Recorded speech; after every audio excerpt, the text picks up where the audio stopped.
হাসিনা তো পালায় না, তাহলে তখন কেন পালিয়ে গিয়েছিল? আর উনার এখানে আসতেই হবে। উনি যে জমিনে এত এত মায়ের বুক খালি করেছে, ওই জমিনে উনাকে আসতেই হবে। আল্লাহ উনাকে আনবেন ইনশাআল্লাহ। তাকে তো দেশে আসতে হবে, তার ফাঁসি হবে না? তার ফাঁসির মঞ্চ সাজাবো আমরা শাপলাতে। 13 সালের 5 আর 6 তারিখের কথা মনে আছে তো? যদি সে ডিসেম্বরে আসে, আমি বলবো যে 4 তারিখের আগে আসেন, আমরা 5 তারিখ 6 তারিখে আপনার ফাঁসির কাজটা তৈরি করছি। আসুন আমাদের সাথে। তখন আপনি আমাদের সাথে বসতে চান নাই, আমরা এখন আপনার সাথে বসতে চাচ্ছি। আসুন আমরা বসি। আমাদের আসলে তখন কতটুকু অযৌক্তিক দাবি ছিল সেটা নিয়ে কথা বলুন। তখন তো কথা বলেন না। পালিয়েছেন কেন? সে তো সাইকো। সাইকোরা কখনো নিজের দোষ স্বীকার করে? নার্সিসিস্টরা কখনো বলে যে আমি নার্সিসিস্ট? সে তো শুধুই নিয়ে বিনিয়ে আরেকজনের ঘাড়ে দোষ দিয়ে দেয়।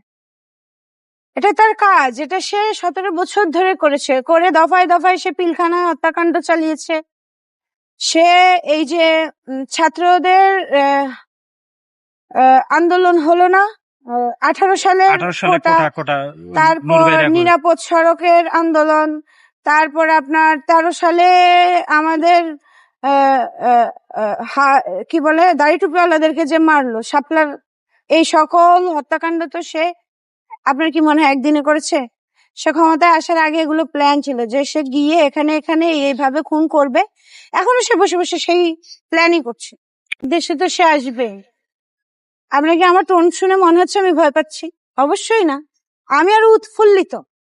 আসার পর যদি আমরা আরো কিছু সংখ্যক জনগণ মরে যাই তাহলে মরে যাব, কিন্তু রাষ্ট্রকে আমরা দেখিয়ে দিয়ে যাব যে আমরা হাবিলদার রজব-আলীর বংশধর। কারণ তার বাবাকে মেরে ফেলা হয়েছিল। এছাড়া আর কি, তার বাবাকে মেরে ফেলা হয়েছিল। তার বাবা যে এই বাকশাল কায়েম করতে চেয়েছিল সেটা হয়নি, সে এসে সেটা করে 17 বছর ধরে দেখাই দিয়ে গেছে। আসলে ব্যর্থতাটা কাদের?